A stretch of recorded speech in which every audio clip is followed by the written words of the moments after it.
Hallelujah. प्रभु का धन्यवाद हो कि आज फिर से परमेश्वर की उपस्थिति में आने के लिए परमेश्वर ने हमारी सहायता की है। आराधना में आए हुए समस्त लोगों को एक और बार प्रभु यीशु मसीह के नाम से मैं स्वागत करता हूं। आज परमेश्वर का वचन से मनन करने के लिए हम जाएंगे। दूसरा समूएल उसका 24वां अध्याय उसका 24वां पद को पढ़ करके हम आरंभ करेंगे। सेकंड समूएल चैप्टर 24 वर्स 24 लिखे पढ़िए। राजा ने अरोना से कहा, ऐसा नहीं, मैं ये वस्तुएं तुझसे अवश्य दाम देकर लूंगा। मैं अपने परमेश्वर यहोवा को सेंध मेंद के होम बलि नहीं चढ़ाने का। सो दाऊद ने कलिहान और बैलों को चांदी के 50 शेकल में मोल लिया। ठीक है, आज यदि जो विषय में आपसे बातें करने के लिए जा रहा हूं उसको यदि कोई टॉपिक दे सकता है, अपने अपनी मर्जी है टॉपिक देना। यदि मैं कोई टॉपिक दूं तो इस प्रकार मैं टॉपिक देना चाहता हूं, दाम देकर चढ़ाने वाला बलिदान। दाम देकर चढ़ाने वाला बलिदान। Sacrifice with A price. Sacrifice with A price. चलिए, मुख्य बातों पर आने से पहले थोड़ा सा पृष्ठभूमि देखना जरूरी है। मेरे सामने बैठने वाले काफी लोग बाइबल से परिचित है। आप नियमित रूप से बाइबल पढ़ते हैं, प्रार्थना करते हैं, मनन करते हैं, लेकिन सब लोग ऐसा नहीं है। कुछ लोग नियमित रूप से बाइबल नहीं पढ़ते, नियमित रूप से प्रार्थना नहीं करते, कुछ लोग नए हैं। तो किसी भी विषय को प्रचार करने से पहले उसका पृष्ठभूमि बताना हमारे लिए अवश्य है, क्योंकि कुछ नए लोग भी हमें सुन रहे हैं और कुछ ऐसे लोग भी हमें सुन रहे हैं जो बाइबल के बारे में ज्यादा एक्सपर्ट नहीं है। तो मैं भी आज इसके पृष्ठभूमि बता करके आज के संदेश को यहां आरंभ करना चाहता हूं। हम इसके स्टोरी में चलेंगे। दूसरा समूएल 24वां अध्याय इसका स्टोरी है। और इसी कहानी को आप पहला इतिहास 21वां अध्याय में भी पढ़ते हैं। ये दोनों जगहों पर जब आप कहानी पढ़ते हैं कुछ आंकड़े भिन्न हैं। क्यों ऐसा भिन्न है वो भी मैं बता दूं। नहीं है तो आप घर जाकर के दोनों अध्याय पढ़ेंगे और उसके बाद आपके मन में यह सवाल आएगा कि पास्टर जी ने ऐसा प्रचार किया, यहां पर ऐसा लिखा हुआ है, यह क्यों ऐसा हुआ? क्या बाइबल में अलग अलग आंकड़े क्यों दिया गया है? उसका कारण मैं बता दूं। दूसरा समूएल का पुस्तक जो लिखा है, ये मान्यता है कि शायद इसको नादान भविष्यवक्ता ने लिखा हो या गाद भविष्यवक्ता ने लिखा हो। इस पर लोग विचार करते हैं। कई बाइबल विद्वान इन दोनों भविष्यवक्ताओं पर मोहर लगाते हैं। और जो इतिहास की पुस्तक जो लिखा है, ज्यादा से ज्यादा बाइबल स्कॉलर्स मानते हैं वो यस्रा शास्त्री ने इतिहास की पुस्तक लिखा होगा। अब इसका लिखने का समय भी देखिए। आपको पता है इस्राएली लोग या यहूदी 70 वर्ष बंधुआई में चले गए। राजा नबूकदनेस्सर आए, उनको पकड़ के लेके गए। उससे पहले सीरिया के राजा शल्मनेसर आए और वो इस्राएल को बंधुआई में लेकर के गया। और सबसे बाद में जो बंधुआई में गया है वो यहूदा है। यहूदा को राजा नबूकदनेस्सर बंधुआई में लेकर के गया और 70 वर्ष वे बंधुआई में रहे और बंधुआई में रहने के बाद वे वापस आए।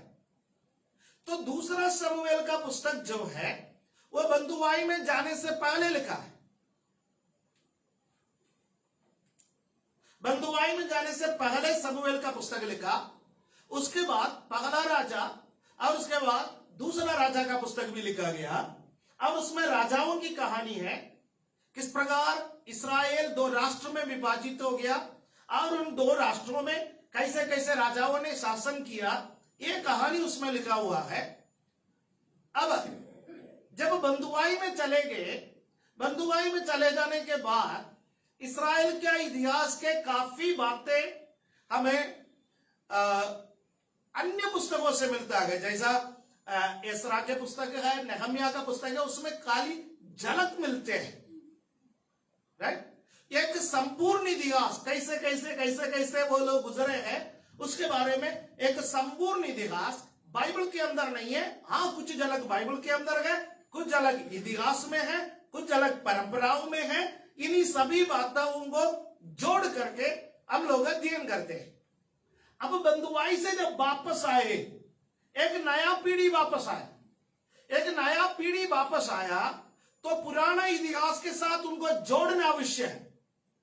फिलहाल पुराना पुस्तक उपलब्ध नहीं है ना। पुस्तक आजकल हम जैसे दिखाई देता है या आजकल जैसे हमको उपलब्ध है, कुछ भी नहीं मालूम है, गूगल पर सर्च करो सब मिल जाएगा।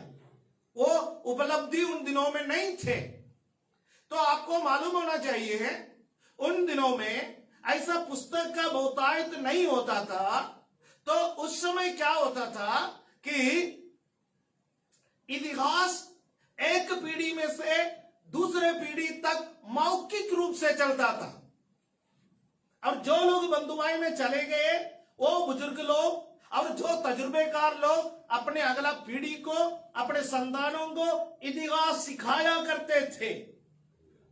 और जो भी जानकारियां उपलब्ध थे वो जानकारियों को इकट्ठा करते हुए बंधुआई से वापस आए हुए लोगों ने इतिहास के पुस्तक को लिखा है। लेकिन आप ध्यान रखिए, कुछ आंकड़ों के अलावा कहीं भी कोई फर्क नहीं है। हालेलुया, आमीन। और यदि थियोलॉजिकली बात करें तो उन आंकड़ों में जो फर्क कैसे आया है उसके बारे में भी हम निस्संदेह कुछ बातों को आपसे कह सकते हैं। लेकिन वो बाइबल स्कूल में या बाइबल कॉलेजों में अध्ययन का विषय है, वहां पर चर्चा और विचार विमर्श करने का विषय है। एक संडे की आराधना में विचार विमर्श करने का विषय नहीं है। इसलिए मैं उस भाग को छोड़ना चाहता, मैं उसके मुख्य भाग में आ जाऊं। तो पहला इतिहास 21वां अध्याय और दूसरा सामुएल 24वां अध्याय एक ही विषय के बारे में बात कर रहा है। तो आपको पूरी घटना जानना है। इन दोनों विषयों को, इन दोनों अध्यायों को एक साथ पढ़े ताकि आपको संपूर्ण जानकारी मिल सके। आंकड़ों में जो फर्क है और यदि आपको किसी को संदेह है, हम लोग आपस में बैठ करके उसको क्लियर कर सकता है। इस प्रकार एक प्लेटफॉर्म में क्लियर करने से कुछ लोगों को समझ में आना कठिन होगा और मेरा पर्पस इतवार के दिन की आराधना के पर्पस या इस संदेश का पर्पस पूरा नहीं होंगे, इसलिए मैं उस विवाद पर जाना नहीं चाहूंगा। अब यहां पर आप देख सकते हैं कि दोनों पुस्तक के पहले आयत में भी कुछ डिफरेंस है। तो हम 24वां अध्याय का, दूसरा सामुएल 24वां अध्याय का पहला आयत को पढ़ेंगे। सेकंड सामुएल 24:1। यहोवा का कोप इस्राएलियों पर फिर भड़का और उसने दाऊद को उनकी हानि के लिए एक कहकर उभारा, इस्राएल और यहूदा की गिनती ले। अब हम पहला इतिहास 21 का 1 में जाएंगे। यहोवा 21 का 1, 21 ने, फर्स्ट क्रॉनिकल्स चैप्टर 21 वर्स 1। और शैतान ने इस्राएल के विरुद्ध उठकर दाऊद को उकसाया कि इस्राएलियों की, राइट। अब ध्यान रखिए, पहला शमूएल में लिखा है कि परमेश्वर का क्रोध, दूसरा शमूएल में लिखा है परमेश्वर का क्रोध इस्राएलियों पर भड़का कि उसने दाऊद को प्रेरित किया कि वहां पर जनगणना ले। और इतिहास के पुस्तकों में क्या लिखा है? शैतान ने इस्राएल के विरुद्ध उठकर दाऊद को उकसाया कि इस्राएलियों की गिनती ले। शुरुआत में ही विरोधाभास दिखाई देता है। विरोधाभास क्यों है? और ये जो इतिहास के पुस्तक लिखने वाले ये वास्तव में दूसरा शमूएल का अध्याय 24 का व्याख्या कर रहा है परमेश्वर का क्रोध क्यों बढ़ेगा। राइट।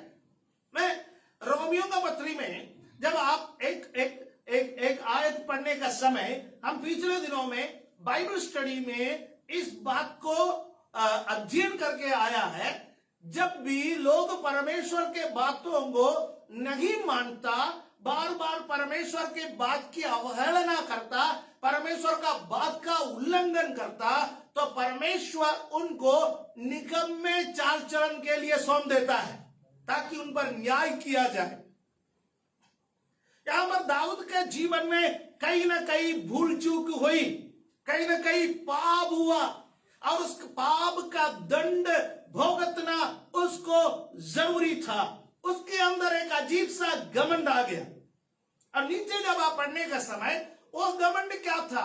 वो घमंड था जब शाऊल शासन करने का समय इस्राएल उसका पतन का स्थिति में था, इस्राएल उसकी बर्बादी की स्थिति में था, और उस बर्बादी की स्थिति में दाऊद इस्राएल का राजा बनकर के उभर के आया।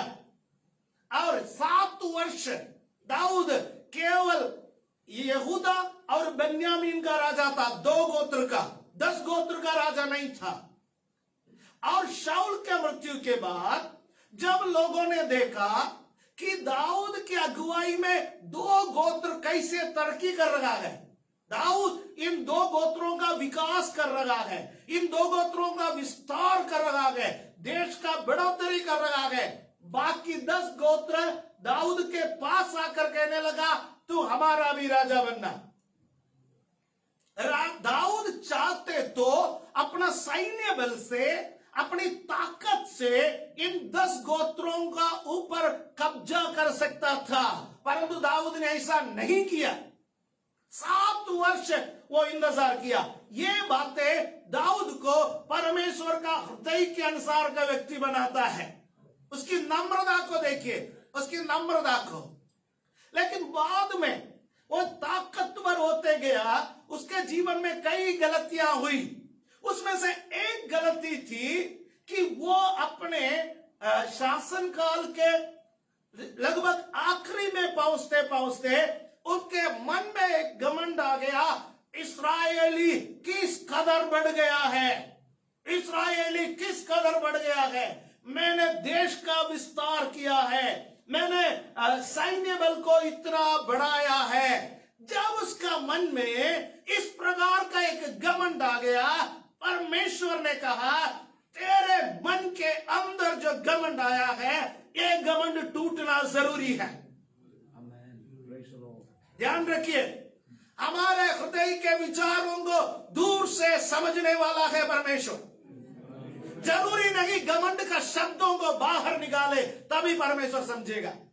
जरूरी नहीं कोई कार्य करे घमंड का तभी परमेश्वर समझेगा। नो, आप और मैं अपने घर गृहस्थी के अंदर जब हम बैठे हुए अपने मन में जो जो बातें सोचते हैं वो तक परमेश्वर जानता है। हालेलुया। कोई भी बातें उसके सामने छिपा हुआ नहीं है, सब बातें उसके सामने नंगे हैं, सब बातें उसके सामने खुले हैं। हालेलुया। आमीन। दाऊद अपना मन में यह सोचा कि मेरा ताकत से, मेरा सैन्य बल से, ओ मेरी बुद्धि से, मेरा ज्ञान से मैंने इस्राएल का विस्तार किया। उस घमंड जब आया, परमेश्वर ने थोड़ी देर के लिए दाऊद को शैतान के हाथ में सौंप दी। इसलिए दोनों में कोई विरोधाभास नहीं है। बिना परमेश्वर के इजाजत शैतान हमारे जीवन में घुस ही नहीं सकता है। हालेलुया। क्योंकि आप और मैं परमेश्वर के खरीदे हुए हैं। दाऊद परमेश्वर के खरीदे हुए हैं। दाऊद एक अभिषिक्त है, हम एक अभिषिक्त है। अभिषिक्त का जीवन में घुसने से पहले शैतान को इजाजत लेना पड़ता है। ये हम अय्यूब के पुस्तक में देखते हैं। हालेलुया। आमीन। मेरे लिए प्रार्थना करते रहना, आज मैं इस सब्जेक्ट को पूरा करूं। ये एक परीक्षा है, क्योंकि जब प्रचार करने के खड़ा होता है तो थोड़ा सा समझाना पड़ता है कि नहीं है तो यदि मैं बहुत फास्ट चला जाऊं तो विषय पर केंद्रित नहीं रहूं तो बाकी बातें समझ में नहीं आएंगे। हालेलुया, आमीन। याद रखिए हमारे जीवन में शैतान कोई कार्य करना है तो पहले उसको किससे इजाजत लेना पड़ेगा? परमेश्वर से। अब सवाल एक है, मेरे जीवन में शैतान को घुसने के लिए क्या परमेश्वर इजाजत देगा? यदि आपका जवाब नहीं है तो आप बाइबल को ठीक तरह से नहीं जानते। कुछ चीजों को हमारे जीवन में तोड़ने के लिए परमेश्वर शैतान को आने देंगे, खास तौर से जहां घमंड हमारे जीवन में आता है। हालेलुया, आमीन, आमीन। परमेश्वर सबसे अधिक नफरत करने वाला कोई पाप है तो उसमें नंबर 1 घमंड है। क्योंकि बाकी सारे पापों का उदय घमंड से ही आया है। यदि आप ठीक तरह से जाने तो जब मनुष्य के जीवन में घमंड आता है, मैं हूं विचार आता है, तभी वो बाकी पाप करने के लिए बैठ जाता है, चाहे XYZ कोई भी पाप हो। और इस संसार में पाप लाने वाला शैतान ने अपना हृदय में घमंड किया, उसके हृदय में सोचा कि मैं परमेश्वर के सिंहासन के ऊपर विराजमान रहूंगा, मैं वहां पर अपना सिंहासन स्थापित करूंगा। तब जाकर के परमेश्वर ने उसको स्वर्ग में से नीचे पृथ्वी पर गिरा दिया है। हालेलुया। विश्वासी के मन में भी घमंड आएगा तो उसका तोड़ना परमेश्वर के लिए जरूरी है। ना तोड़े तो क्या होगा? विश्वासी सीधे नरक में गिरेगा। परमेश्वर नहीं चाहता है कि आप और मैं सीधे नरक में गिरे। इसलिए परमेश्वर क्या करेगा? कभी कभी हमारे जीवन में शैतान को अलग अलग रूप में आने का इजाजत देता है, कभी बीमारी के रूप में आने का इजाजत देता है। ऐसे बीमारी में जब हम पश्चाताप करेंगे, जब हम परमेश्वर को उपस्थिति में बैठेंगे तो परमेश्वर हमारे बीमारियों को वापस लौटा देता है। कई बार आर्थिक समस्या हमारे जीवन में आने देता है। जब हम पैसे के बारे में घमंड करते हैं, परमेश्वर आर्थिक समस्या हमारे जीवन में आने देता है। क्या करने के लिए? हमारे घमंड को तोड़ने के लिए। जब हम सामाजिक दृष्टि से घमंड करता है, परमेश्वर कई सामाजिक बातों को हमारे विरोध में आने देता है ताकि हम घमंड ना करें। परमेश्वर क्या चाहता है? परमेश्वर चाहता है कि हम उसमें निर्भर रहें। हालेलुया, आमीन। हम एक आत्मनिर्भर भारत की ओर बढ़ रहे हैं। आत्मनिर्भर भारत अच्छा है। आप भी अपने आप में आत्मनिर्भर रहे, अपना नौकरी ढूंढे, अपना व्यवसाय करे, अपना पढ़ाई करे, अपने आप को बढ़ाए। हम हमारे बच्चों को स्कूल क्यों भेजते हैं? हम हमारे बच्चों को अलग अलग प्रकार का ट्रेनिंग क्यों देते हैं? हम अपने बच्चों को खुद खाने के लिए क्यों सिखाता, खुद नहाने के लिए क्यों सिखाता, खुद चलने के लिए क्यों सिखाता? यह सब आत्मनिर्भर बनने के लिए है। परंतु जब विश्वास जीवन में आता है, we cannot be self dependent। हम आत्मनिर्भर नहीं बन करके रह सकते हैं, क्योंकि प्रभु यीशु मसीह ने बताया, मुझसे अलग होकर तुम कुछ भी नहीं कर सकते हैं। हालेलुया, आमीन। We have to be Christ dependent। हमें मसीह पर निर्भर रहना है, हर बात के लिए मसीह पर निर्भर रहना है। हालेलुया, आमीन। सब कुछ मसीह पर निर्भर है। लेकिन जिस दिन हम लोग सोचे ओ मैं अपना ताकत से, अपना बलबूते पर यहां पर आया, वो हमारा घमंड गिना जाएगा। वो घमंड को तोड़ना परमेश्वर के लिए अनिवार्य है। तो पहला पद में हम देखते हैं कि दाऊद का जीवन में इस्राएलियों की गिनती के बारे में, इस्राएलियों का ताकत के बारे में, इस्राएलियों के सैनिकों के बारे में एक घमंड जब उत्पन्न हुआ, परमेश्वर ने दूर से ही उसको जाना और शैतान को भेज दिया कर। हर बुरे काम करने में उकसाने वाला कौन है? शैतान, है ना। परमेश्वर ज्योतियों का पिता है, उसमें कोई बुराई नहीं है, तमाम अच्छाई है। हालेलुया, आमीन। जब यह घमंड में आया, एक दिन घूमते फिरते शैतान राजमहल में आए। राजमहल में आके दाऊद को थोड़ा मक्खन लगाया, बहुत अच्छे दिख रहे हो, वाओ, आपका शासन का हर तरफ धूमधाम है, गली गली में शोर है।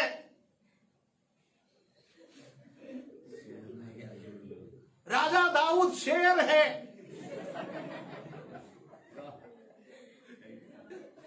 राइट? तो दाऊद थोड़ा सा ऊंचे पर हो गया। कई बार ऐसा नहीं है, जब हमारी तारीफ की जाती है, हमें शाबाशी दी जाती है, तो आप लोग भी थोड़ा अपने आप को, मैं किसी से कम नहीं हूं, एक एक्स्ट्रा कॉलर होता तो अच्छा था।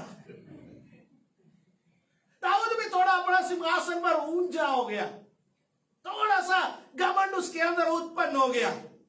राइट? तो उसको लगा कि मेरा देश इतना विशाल है, मेरे पास इतना सैनिक है, तो मैं क्यों ना उसका गिनती करूं। तो योआब को बुलाया। योआब को बुलाने के बाद बोला कि योआब जाओ गिनती करो, गिनती करो। आपको पता है योआब एक ऐसा व्यक्ति है जो राजा दाऊद का सामना कर सकता है। कई बार योआब को आप देखते हैं राजा दाऊद का सामना करते हुए, और राजा दाऊद का विश्वास योग्य बंदा है। हालेलुया। राजा दाऊद यदि राजा बना, यदि शाऊल के हाथों मारा ना गया, मनुष्य के रूप से सोचा जाए, उसका एक बहुत बड़ा श्रेय योआब को जाता है। हालेलुया, आमीन। यह घटना भी आपको बाइबल में मालूम होगा। एक बार दाऊद युद्ध में जाके थक गया, युद्ध में जाके थक गया। योआब और कुछ सैनिक बीच में नहीं आए होता तो दुश्मन शाऊल को, दुश्मन दाऊद को लगभग मार दिया होता, वो मर जाता। तब योआब दाऊद से कहा, नो, आप आगे हमारे साथ युद्ध में नहीं आएंगे, हम लड़ेंगे, हम मरेंगे, आप राजधानी में रहेंगे, क्योंकि अब आपका लड़ने का उम्र नहीं रहा। एक समय आप लड़े, एक समय आप हमारी रक्षा की, आप हमारे लिए आगे से युद्ध की अगुवाई की, अब आप आगे से युद्ध की अगुवाई ना करें, आप पीछे चले जाए। दाऊद बात को माना। हालेलुया। हर ताकतवर व्यक्ति का सामना करने के लिए कुछ मनुष्य चाहिए, नहीं तो हर ताकतवर व्यक्ति बिगड़ जाता है। हर आत्मिक व्यक्ति को आत्मिक परामर्श देने के लिए उनका चारों तरफ आत्मिक लोग चाहिए, नहीं है तो आत्मिक लोग बिगड़ जाएंगे। हम अपने आप सक्षम नहीं है, चाहे हम कितने भी प्रार्थना करने वाला क्यों ना हो, कितने भी आत्मा में भरे हुआ क्यों ना हो, चाहे हम कितने भी ताकतवर क्यों ना हो, चाहे हम स्पिरिचुअल जाइंट, आत्मिक दानव क्यों ना हो, हम गिर सकते हैं। कई बार हमको राह दिखाई नहीं देता, कई बार हमको नहीं मालूम हम क्या डिसीजन ले लगा के, तब हमें सही ट्रैक पर ले जाने के लिए योआब जैसा लोग साथ में चाहिए। हालेलुया, आमीन। आपको पता है आज मसीह की जगत में सो कॉल्ड प्रॉफिट्स, बहुत सारे भविष्यवक्ताएं हैं, बहुत सारे भविष्यवक्ता है। इन दिनों में पास्टरों से ज्यादा, इवांजलिस्ट से ज्यादा लोग अपने आप को भविष्यवक्ता टाइटल से जाना जाता है।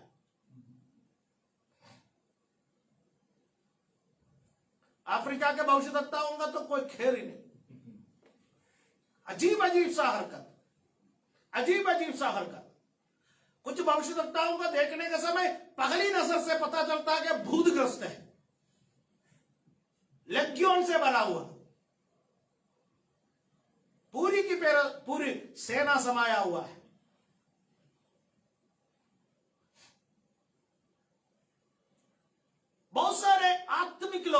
बहुत सारे भविष्यवक्ता, बहुत सारे परमेश्वर के सेवक लोग अच्छे अच्छे सेवा करने के बाद पतित क्यों हो जाता है? क्योंकि उनके सामने वो अपने चारों तरफ योवाब जैसा लोगों को पैदा नहीं करते।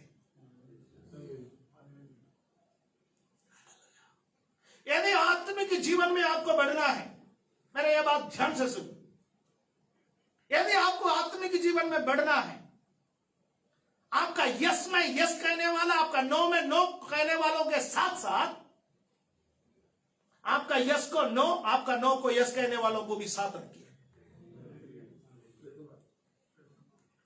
आप बोल रहे हो पास्टर जी आप पहले कर लेना। मेरे पास ऐसा कुछ लोग हैं, उनके लिए मैं प्रभु का धन्यवाद करता हूं। हालेलुया। जब भी मैं गलत रास्ते पर जाते हैं, जब भी मैं गलत डिसीजन लेता है, जब भी मेरे बातें गलत हो जाता है, भले मेरे प्रचार के बीच में आवाज नहीं उठाता हो, मुझे अकेले सुधारने वाले, मुझे अकेले समझाने वाले, मेरे से कहने वाले कुछ लोग मेरे चारों तरफ हैं, उनके लिए मैं प्रभु का धन्यवाद करता हूं। यदि विश्वास जीवन में अभी तक स्थिर रहा तो उसका एक श्रेय वो प्रिय लोगों को भी जाता है। हालेलुया। हमें से हर एक आत्मिक व्यक्ति को ये बात सीखना है। हो सकता है उनमें से कुछ लोग हमारे घर के अंदर का हो सकता है उनमें से कुछ लोग हमारा कलीसिया के अंदर का हो सकता है उनमें से कुछ लोग हमारा संस्था के अंदर का हो सकता है उनमें से कुछ लोग हमारा संस्था, हमारी कलीसिया, हमारे परिवार से कोई लेन देन नहीं है, इन सबसे बाहर का हो, परंतु कुछ लोगों को अपने साथ लेकर के चलिए और उनको इजाजत दीजिए कि यदि मैं कोई गलती करता हूं तो प्लीज मुझे बताइए। ऐसे लोगों को सुनी। हालेलुया। आमीन। दाऊद के जीवन में कई बार, एक बार योबाब ने उसको सुधारा, मैंने बोला एक बार अबशालोम मर गया था। अबशालोम मरने के पीछे भी हालेलुया योबाब का हाथ तो जरूर रहा, लेकिन दाऊद पुत्र मोह में इतना फंसा हुआ था, है ना। दाऊद का पुत्र मोह ही इस कदर था, वो रोते रहा, मेरा बेटा अबशालोम, मेरा बेटा अबशालोम, मेरा बेटा अबशालोम। कितना बुरा था अबशालोम। दाऊद को मारना चाहता था, राजगद्दी छीनना चाहता था। राजा का सबसे, दाऊद राजा का सबसे भरोसेमंद बंदा था अहीतोफेल, उनको अपना पक्ष में खींच लिया। और बाइबल में लिखा हुआ है अहीतोफेल की जो विचार, अहीतोफेल जो भी बातें व्यक्त करता था, दाऊद को लगता था कि परमेश्वर उससे बात करता है।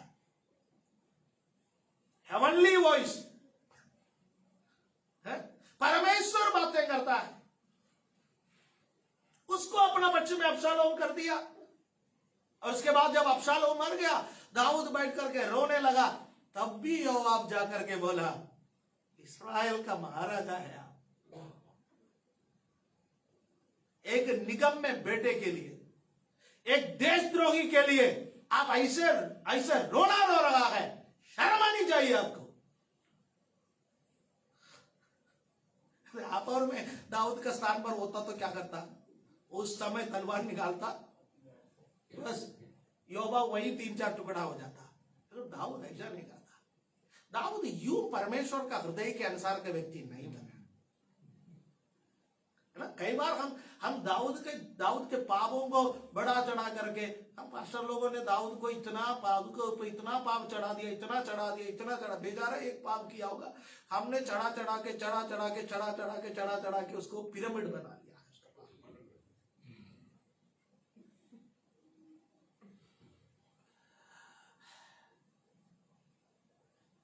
दाऊद ने वो पाप नहीं किया होता ना, प्रचारक भूखे मर जाते। ये मसाला कहां से लाएगा? राइट। तो कई बार हम दाऊद के बारे में सोचते हैं, उसके पाप, उसके गलतियां, उसके ऐसे चीजें, नकारात्मक बातें हमारे सामने हमेशा आ जाता है। लेकिन छोटे छोटे चीजें उसके जीवन से देखिए। जब कोई उसका सामना करता था, चाहे उसके उसके सैनिकों में से एक ही क्यों ना हो, उसका सेनापति क्यों ना हो, उसके चारों तरफ के व्यक्तियों में से क्यों ना हो, कुछ आत्मिक लोगों को अपने साथ जोड़ करके रखा हुआ था, उनकी बातें वो सुनता था। परंतु इस बार उन्होंने नहीं सुना। घमंड हमें किसी का सुनने नहीं देता, चाहे वो मेरे अंदर आए, चाहे वो आपके अंदर आए। और जब जब हमारे जीवन में घमंड आता है, हमारा पतन निश्चित है। नीति वचन में क्या लिखा हुआ है? विनाश से पहले गर्व और सत्यनाश से पहले घमंड। जब हमारा जीवन विनाश की ओर जाता है, जब हमारा जीवन पतन की ओर जाता है, समझ लेना उसका कारण क्या है? घमंड। मैं हूं। हालेलुया। दानियल के पुस्तक में राजा नबूकदनेस्सर के बारे में कहते हैं,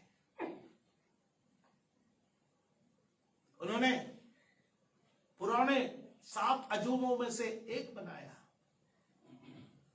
क्या था? The hanging garden of Babylon, लटकता हुआ बगीचा बैबिलोन में उन्होंने बनाया। उसके बाद टहलते हुए कहा, वाओ, मैंने बनाया। अपने मन में घमंड किया। लेकिन नबूकदनेस्सर राजा को परमेश्वर ने एक खास मकसद के लिए सिंहासन पर लेके आया है।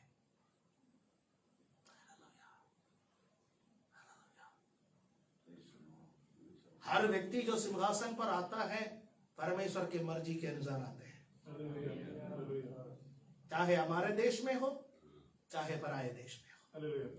परमेश्वर के मर्जी के बिना कोई सिंहासन पर नहीं आता है।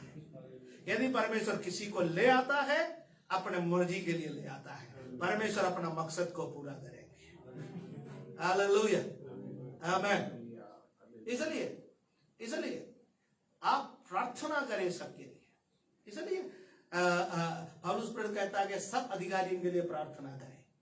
यीशु मसीह पिलातुस के सामने खड़ा हो गया, बोला, ऊपर से अधिकार नहीं मिला होता तो तुम्हें कोई अधिकार नहीं मिला।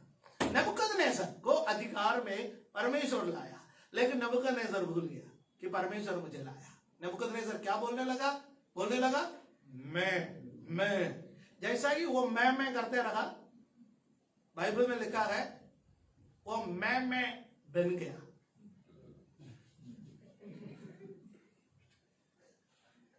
राइट? वो घास खाने लगा। मैं करने वाला क्या खाते गए? घास। घमंडियों को घास खिलाने वाला है हमारा परमेश्वर। इसलिए हमारे अंदर, हम सबके अंदर थोड़ा थोड़ा है। कोई कह सकता है कि मेरे अंदर नहीं है। यदि आपके अंदर नहीं है तो मैं मेरे में से थोड़ा सा आपके साथ शेयर कर सकता हूं। हम सबके अंदर है। यदि ये घमंड को हम नहीं निकालेंगे तो परमेश्वर हमें घास खिलाएंगे। हमारा बुद्धि को भ्रष्ट करेंगे। जब कोई आपके सामने किसी के सामने भी ज्यादा बोलते हैं, ज्यादा अक्ल वाली बात बोलता है, तो सामने वाला पूछ लेता है, क्या आप ही रोटी खाता है? मैं भी रोटी खाता हूं। इसका मतलब दिमाग मुझ में भी है, घास खाने वाले में वो नहीं है। तो राजा ज्यादा दिमाग वाला बनने लगा, ज्यादा घमंडी बनने लगा, तो परमेश्वर ने उसको कहा कि मैं तुझे घास खिलाऊंगा। उसका नाखून बढ़ने गए, उसका बाल बढ़ते गए। अचानक वो जानवर के समान, उसका रूप में ज्यादा परिवर्तन नहीं आया। मनुष्य का रूप तो था, मनुष्य के रूप में नाखून बढ़ गया, बालें बढ़ गए, और 2 पैर में चलने वाला 4 पैर में चलने लगा, हाथ से खाने वाला मुंह से खाने लगा, रोटी खाने वाला घास खाने लगा।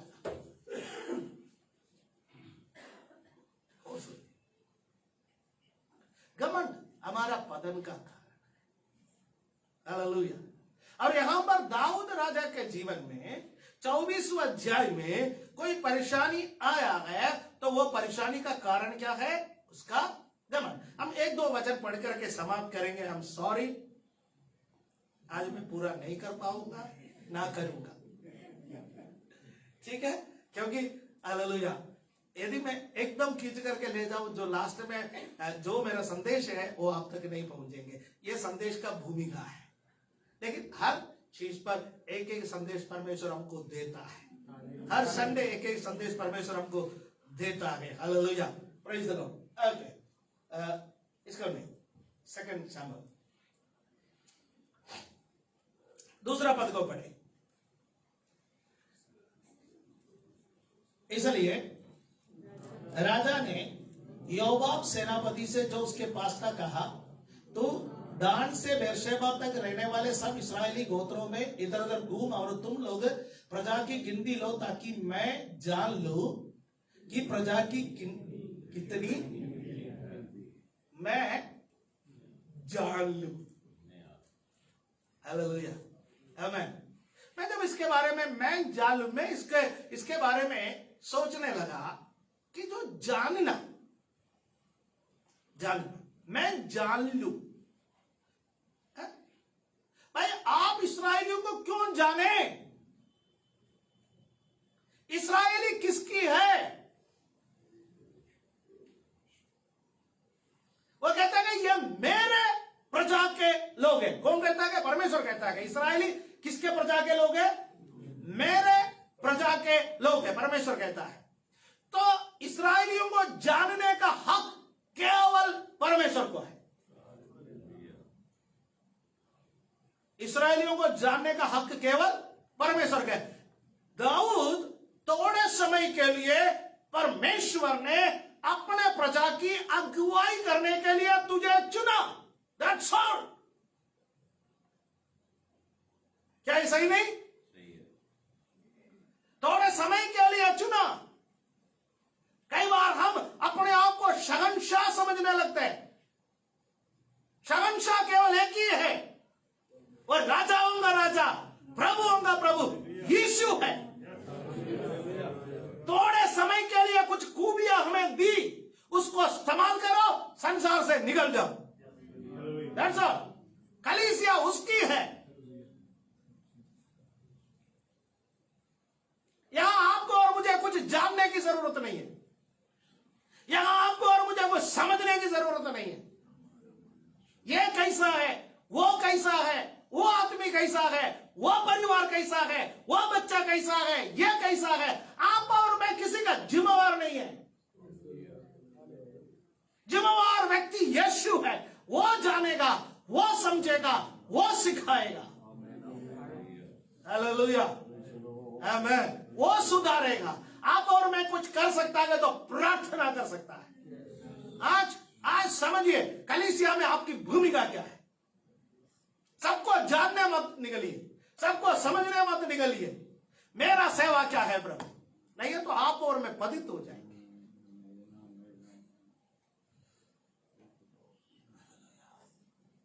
मैं कई लोगों से कहता हूं उनके उनके हाल पर छोड़ दो, उस परिवार को उस परिवार के हाल पर छोड़ दो। यदि हम किसी को सुधारने जाओगे तो वो नहीं सुधरेंगे। हम पीछे से प्रार्थना करो, प्रभु ये तेरा जन है, ये तेरी बेटी है। हालेलुया, ये तेरा बेटा है, ये परिवार तेरा है, ये इलाका तेरा है, ये कलीसिया तेरा है। वो सुधर जाएंगे क्योंकि परमेश्वर सुधारने वाला है। यदि मैं जानने जाऊं तो ये संभव नहीं है, क्योंकि हालेलुया ये कुछ भी मेरा नहीं है। दाऊद ये समझना, दाऊद ने गलती कर बैठे, मैं इस्राएलियों को जानूं। नो, इस्राएल प्रभु का है, कलीसिया प्रभु का है। हालेलुया, मैं अपनी कलीसिया को बनाऊंगा, मैं अपने कलीसिया को बनाऊंगा। हालेलुया, अधोलोक के फाटक उस पर प्रबल नहीं होंगे।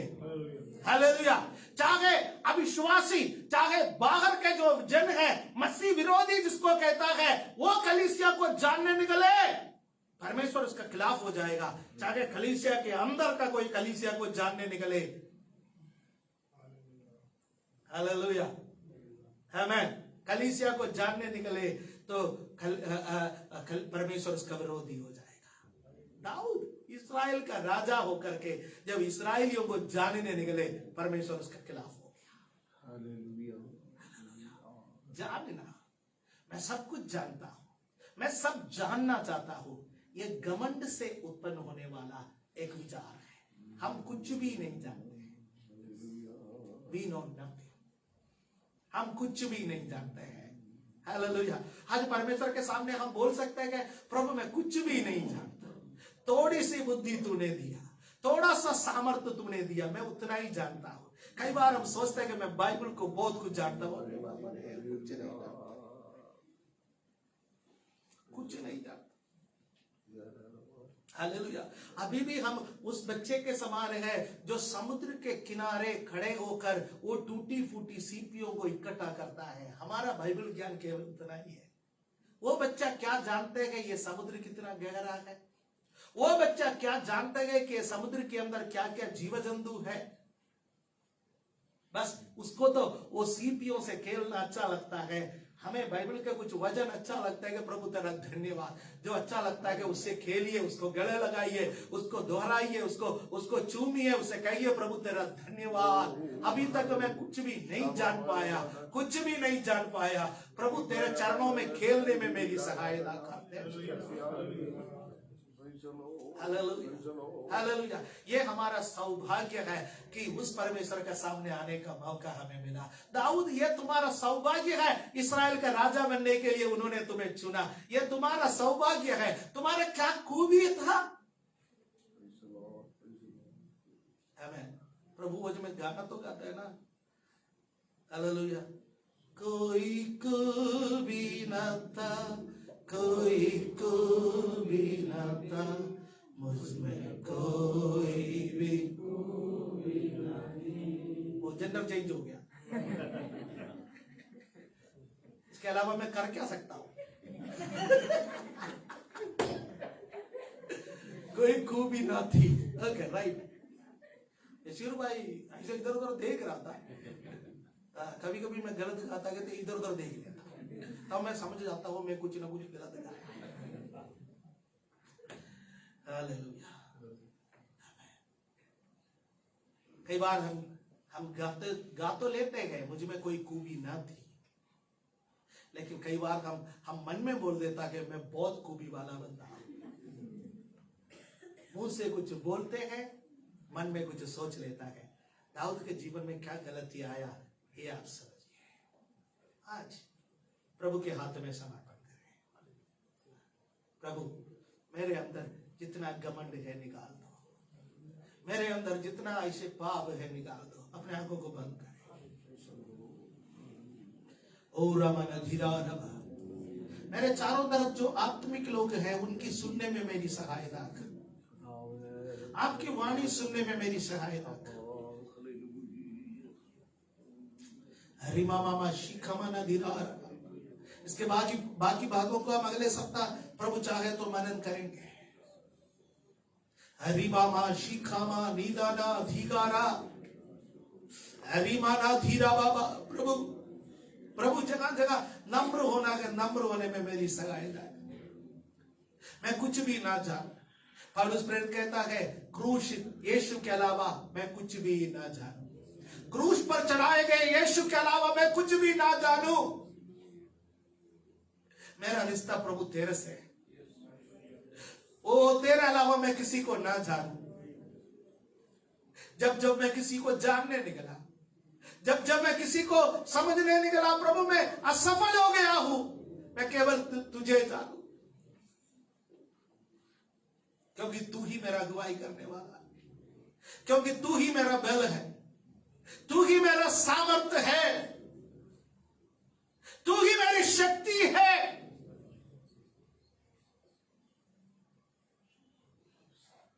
हरिमाना शिखा माना। आइयो बहनों, घमंड हमारे अंदर है तो इसको निकालिए। है तो नहीं है, प्रभु मुझे नम्र बना। प्रभु से कहे मुझे नम्र बना। जगह जगह नम्र होना है मुझे बना। मेरी बोली में मुझे नम्र बना, मेरे व्यवहार में मुझे नम्र बना, मेरी चाल चलन में मुझे नम्र बना, मेरे घर के अंदर मुझे नम्र बना, मेरे कलीसिया के अंदर मुझे नम्र बना, बाहर मुझे नम्र बना, मेरा दफ्तर में मुझे नम्र बना, जहां जहां मैं जाऊं वहां वहां मैं नम्र बनूं प्रभु, क्योंकि तू नम्र लोगों के साथ रहता है और तू घमंडियों का विरोध करता है। रिमाना शखरा रिमाना धीरा रबा। स्वर्गीय पिता तेरा हम धन्यवाद करते हैं, आज आपकी उपस्थिति में आकर कुछ बातों का अध्ययन करने में आपने हमारी सहायता की प्रभु। उसके आगे के भागों को आगे अध्ययन करने में हमारी सहायता कर। जिन बातों से, जिन भागों से आपने हमसे बातें की परमेश्वर, उसको दिल पर संग्रह करके रखने में आप हमारी सहायता कर, ताकि जरूरत आने पर यह वचन हमारे जीवन में काम आ सके। हम जो सुनते हैं उसको भूलने वाला नहीं, उसको याद रखने वाला हमें बना। धन्यवाद के साथ ये प्रार्थना प्रभु यीशु मसीह के पवित्र नाम से हम मांगते हैं।